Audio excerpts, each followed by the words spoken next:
ಇದನ್ನ ನಾವು ಖಂಡಿಸಿಲ್ಲ ಅಂದ್ರೆ ಇಲ್ಲಿ ಪಕ್ಷ ಅನ್ನೋದು ಬರಲ್ಲ ಸರ್. ಈಗಲೂ ಹೇಳ್ತಾ ಇದೀವಿ, ಇಲ್ಲಿ ಪಕ್ಷದ ನಮ್ಮ ಒಂದು ವಾಯ್ಸ್ ನಿಮಗೆ ನೀವು ತಗೊಳ್ಳೋದು ನಮ್ಮ ಪಕ್ಷದ ಒಂದು ಸಿಂಬಲ್ ಇರುವಾಗ ನಮ್ಮ ಪಕ್ಷ ಯಾವತ್ತು ಎಲ್ಲ ಹೆಣ್ಮಕ್ಳ ಜೊತೆ ನಿಂತ್ಕೋತೀವಿ. ಮೋಸ್ಟ್ಲಿ ಪ್ರಜ್ವಲ್ ರೇವಣ್ಣ ಮುಸ್ಲಿಂ ಆಗಿದ್ದಿದ್ರೆ ಮಾತಾಡ್ತಿದ್ರೇನೋ ನರೇಂದ್ರ ಮೋದಿ ಅವರು. ಆದ್ರೆ ಇಲ್ಲಿನ ಬಿಜೆಪಿ ನಾಯಕಿಯರು, ಬಿಜೆಪಿ ನಾಯಕರು ಯಾರಾದ್ರೂ ಒಬ್ರು ಮಾತಾಡಿದಾರ ಇದ್ರ ಬಗ್ಗೆ? ನರೇಂದ್ರ ಮೋದಿ ಅವರು ಮಾತಾಡಿದಾರ? ಒಂದು ನೈತಿಕತೆ ಅನ್ನೋದು ಮುಖ್ಯ ಅಲ್ವಾ?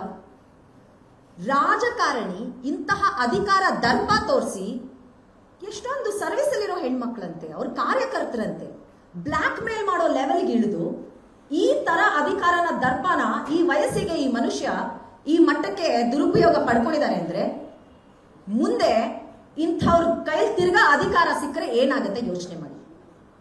ಬಿಜೆಪಿ ಪಕ್ಷ ಜೆಡಿಎಸ್ ಅವ್ರೀಗ ಏನು ಮಾಡ್ತಾರೆ ಅವ್ರಿಗೆ ಬಿಟ್ಟಿದ್ದು. ಈಗ SIT ಇದಾಗತ್ತೆ. ಬಿಜೆಪಿ ಅವರು ಕೂಡ ಆನ್ಸರಬಲ್. ಜೆಡಿಎಸ್ ಎಷ್ಟು ಆನ್ಸರಬಲ್, ಬಿಜೆಪಿ ಪಕ್ಷ ಕೂಡ ಆನ್ಸರಬಲ್. ಅಶೋಕ್ ಅವರು ಆನ್ಸರಬಲ್, ವಿಜೇಂದ್ರನು ಆನ್ಸರಬಲ್ ಅಷ್ಟೇನೆ. ವಿಜೇಂದ್ರ ಅವರು ಆನ್ಸರ್ ಮಾಡಬೇಕು ಒಂದು ಪಕ್ಷದ ಅಧ್ಯಕ್ಷರಾಗಿ. ಅಶೋಕ್ ಅವರು ಒಂದು ವಿರೋಧ ಪಕ್ಷದ ನಾಯಕರಾಗಿ ಆನ್ಸರ್ ಮಾಡಬೇಕು.